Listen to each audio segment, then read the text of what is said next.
complex analysis book and ML geometry book were already ready. Okay. What I did was some kind of finishing touches when I was in ICTP. In the complex analysis book, I did little more also. Apart from finishing touches, which was more or less ready, I used that thing to add some advanced topics of complex analysis, which usually goes under the name of second course, like infinite product, Weierstrass factorization theorem, Mittag-Leibler problem theorem, and Picard's big and small and big theorems, or whatever. Okay, all such things, and even something to do with elliptic functions. So there also I found that the textbooks are some they are all highly analytical, and so lot of inequalities with no motivation. You can guess, check line by line and know, yes, the proof is correct, but very rarely you get an idea what was happening, what went behind the scene, how did anybody think of the proof, why somebody wanted to look at such thing. Nothing was clear. So I use my stay at ICTP to look into that aspects, and even wrote it. But in the final version, I decided to chop it off. Those topics are not included. Yeah. So yeah, near final versions were ready even before I stepped into ICTP. Yeah. So those portions which are chopped off are will be downloadable from your expository. Yes, soon. See, the only thing I do not know where it is said, it is different. That's all I could say. Okay. Uh, but I will just start with the very basic things. If you look at any kind of complex analysis book, the first chapter already will tell you enough about it. Okay, all will start with them on complex numbers, as I'm on pair of real numbers with some kind of special addition. And addition is obvious, multiplication, etc.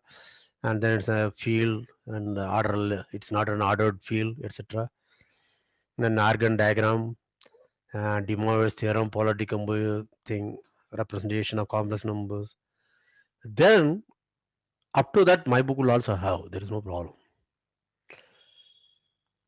But then they will introduce immediately the so-called point at infinity, Riemann sphere, okay, and stereographic projection, etc.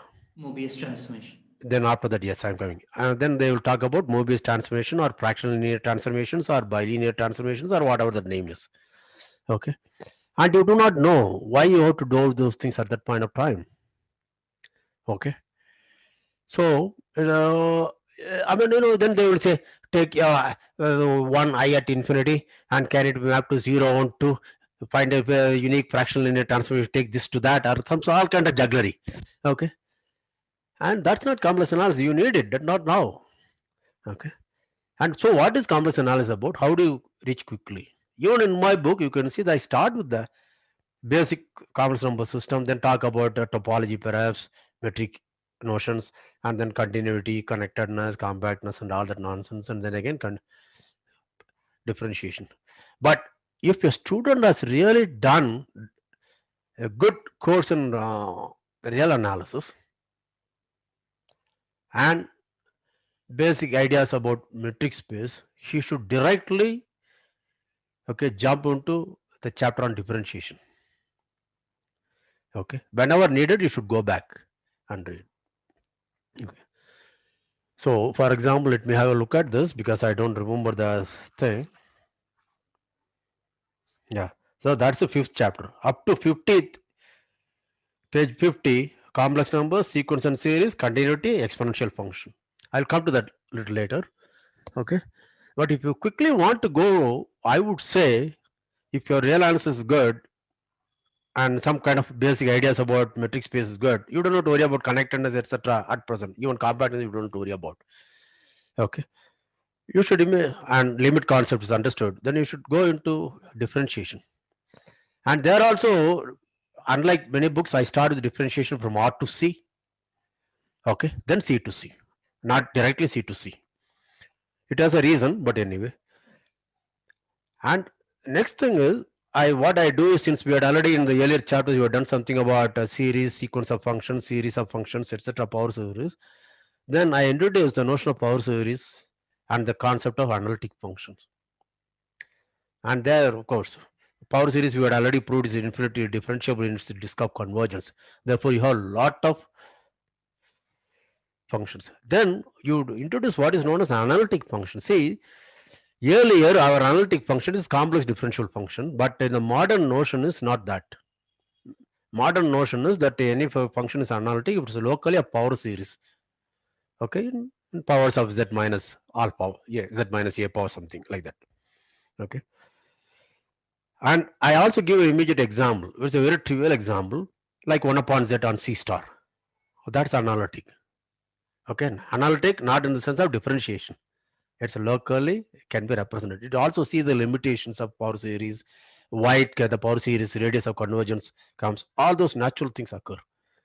Okay, and the reason why I do that is later when we introduce the so-called holomorphic functions. By holomorphic, I mean the domain must be always open. Of course, non-empty. Okay, differentiable function must be differentiable on an open, non-empty open set. Okay, not differential at a point. Okay, now it is the real spirit of Cauchy theory that these two notions are one and the same. That is, a function which is differentiable on an open set, it's an analytic. That means locally give me a point in the thing, I can write as a power series surrounding that point, around that point. And since it's a power series, it's a infinitely differentiable. Okay. So the real thing is you are not holding something in awe. Once a differential function is infinitely differentiable, but you are understanding the reason why it happens. Okay, it's analytic. How do I prove that? Okay, that also has to be motivated. How do I prove that? Again, if you look at, you will see the motivation for that. Okay, suppose I want some kind of function which is differentiable. Okay, once you give me a continuous function, obvious thing is indefinite integration. That will be differentiable. You understand that? And similarly, if you give a power series, you can see it has a primitive. That is, there is a function g prime equal to the power series f, and f prime is also a power series. You understand that? I can keep going back and forth anytime. Okay. The moment you have a primitive, then you know that on any closed circuit, closed path, integral has to vanish. That's what you have seen in vector analysis also. Okay, so-called conservative vector field. In fact, Cauchy proved it using the so-called Green's theorem. So these things are not understood properly. You just go through a proof, so you think you had something, and complex analysis is essentially complex calculus. That is, okay, how to work with bilinear transformations or Mobius transformation, how to Cauchy-Riemann equation, right? And after that, you will say something about path integral, how to compute, and then next about singular Cauchy integral formula, and then residue, compute the residue at these points, residue calculus, and then integration of evaluation of real integrals using residue calculus. That's it. Complex analysis start like a complex calculus, then an analysis course. So I just wanted to break away from the tradition. But then you can ask, aren't there in your book? Forget perhaps in India, outside. Yes, there are. But do they have this approach? No. Okay. Let's look at any standard, some of the standard textbooks. Okay. Like Lang, Alfors, Gamlin, Conway. Are there any books? You could see they all make some kind of, kind of thing. Conway, for example, he wants to talk about paths which are only among rectifiable paths. But you don't need it. Why unnecessarily torture? That's because you are a real analyst. You doesn't have to torture students of complex analysis with that. You don't have to do that.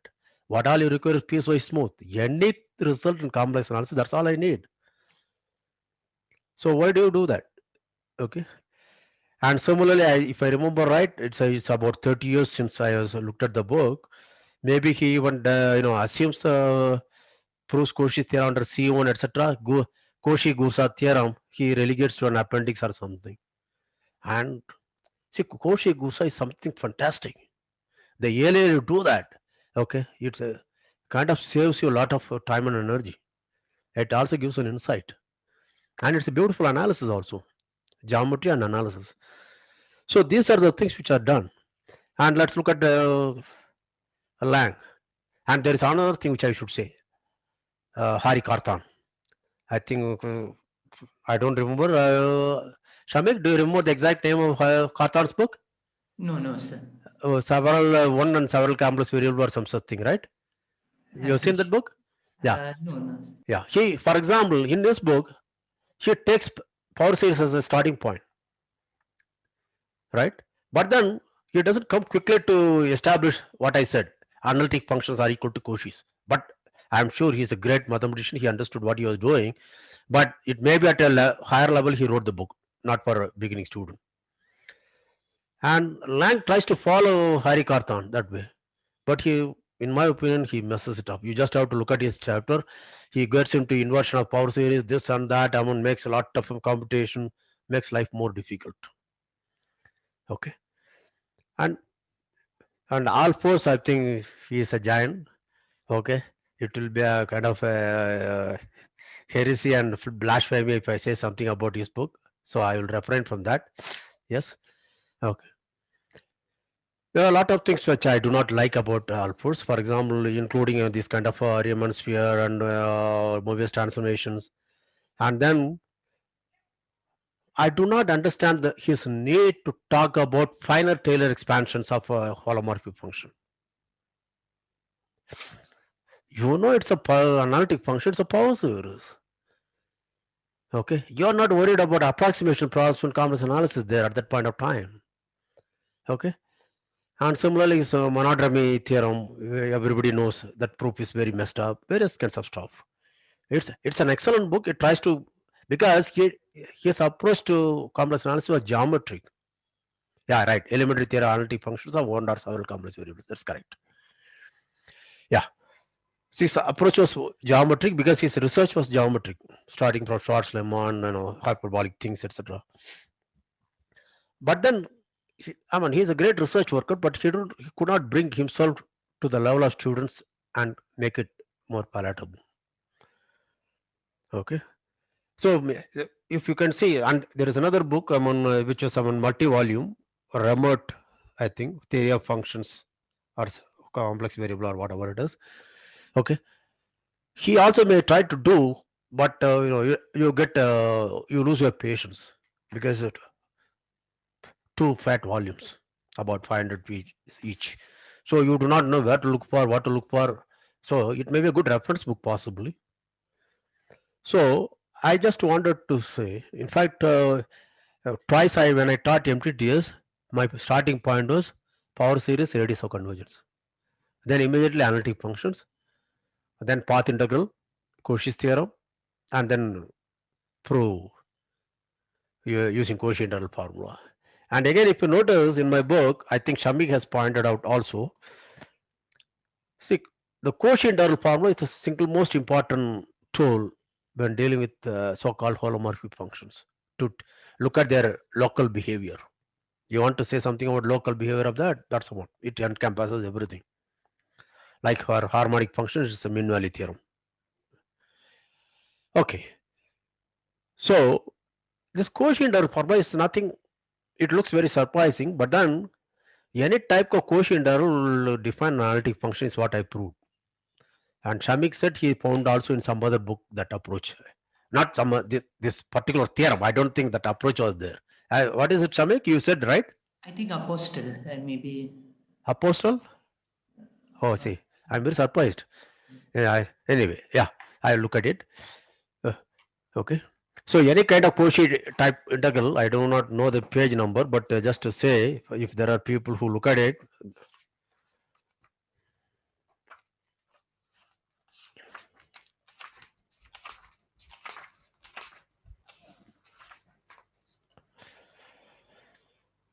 yeah, this is theorem 6.4.7.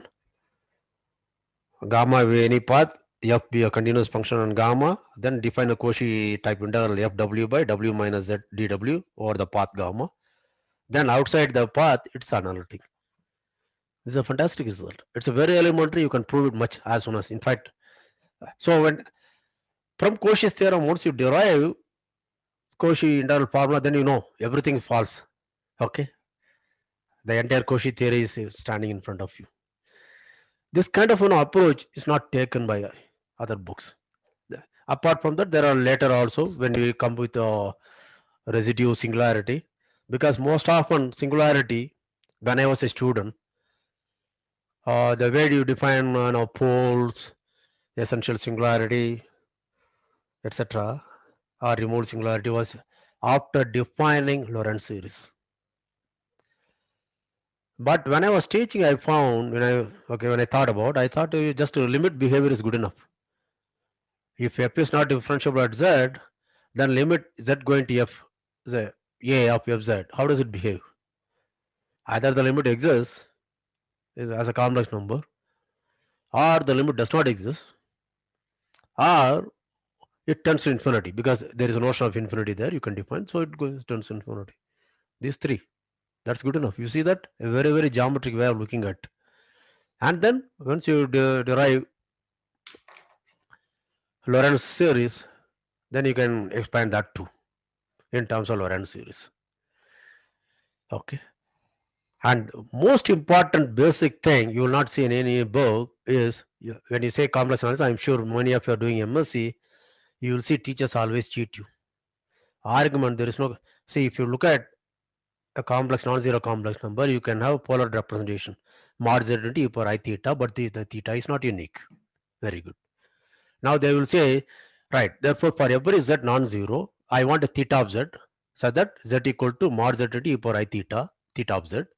So I want this theta of z as a continuous function, z going to theta of z, that is from C star to R. Can I find a continuous function? This is a very fundamental question.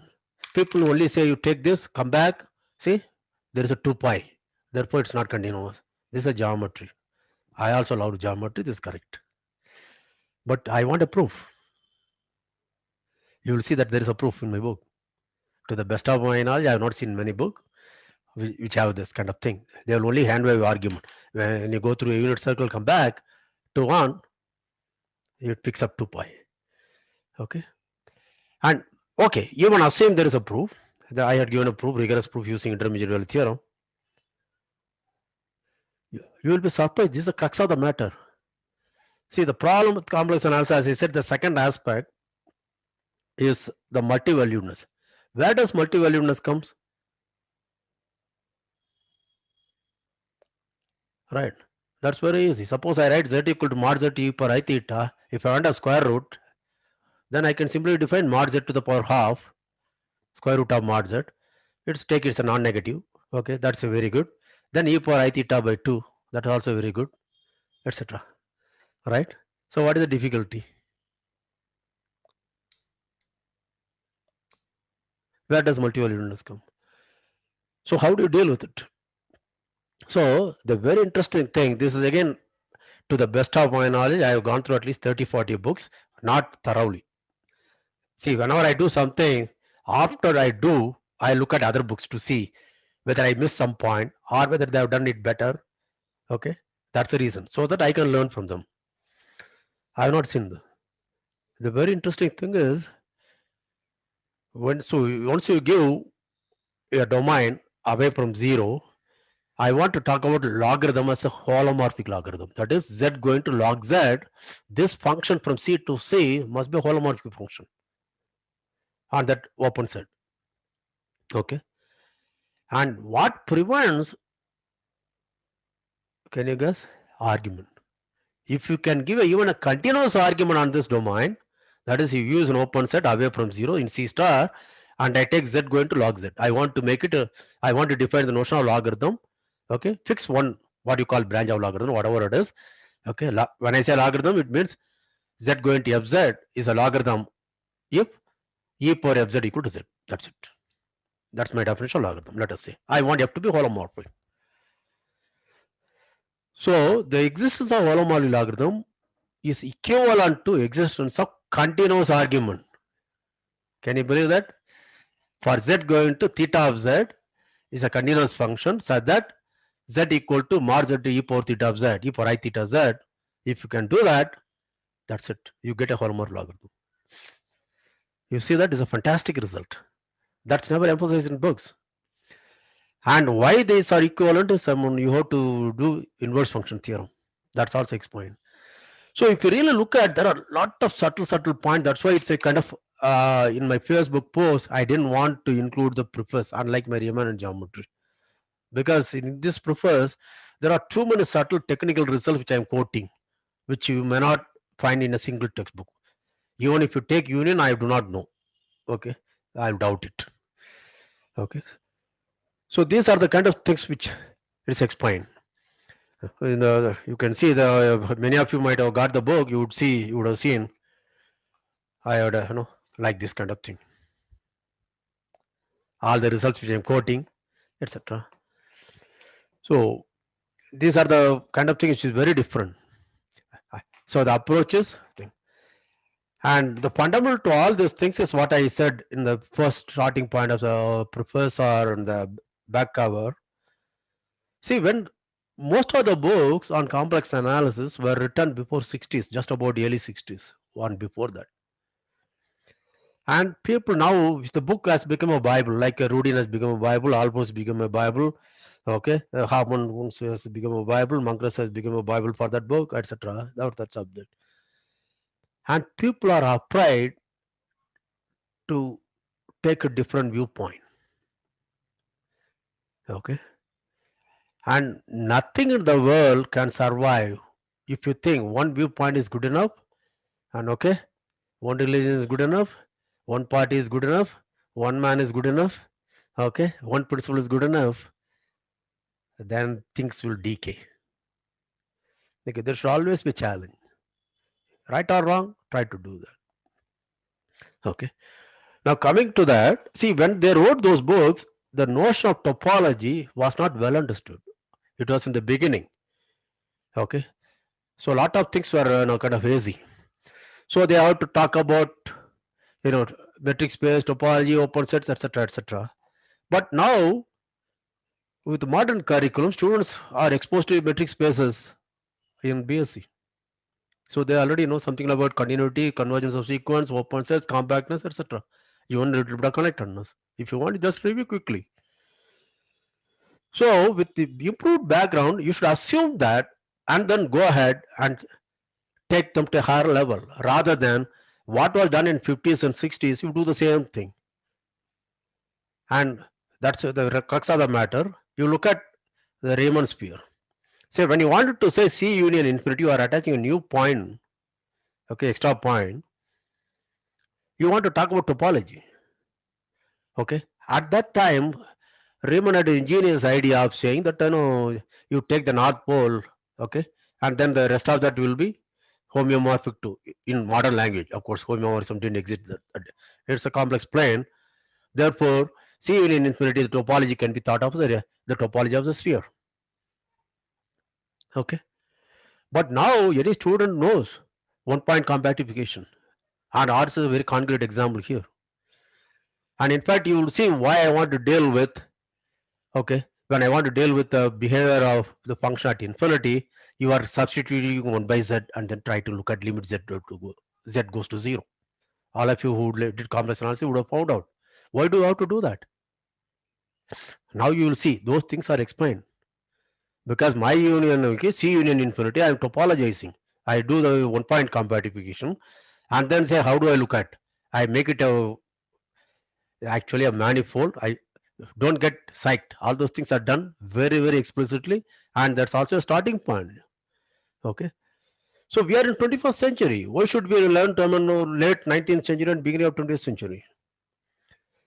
Okay. So with improved background, sorry. And also now, there are a lot of good institutes, IITs, IISers, central universities, and even some of the very good autonomous colleges. There are a lot of good people, good students, and we have people with a good training, with a good institutes abroad, etc. So we can teach something much better in tune with modern times. So I thought my book will serve for that purpose. I'm sorry if it's too long, but thank you very much for giving me this opportunity to explain what are the real intention behind the book.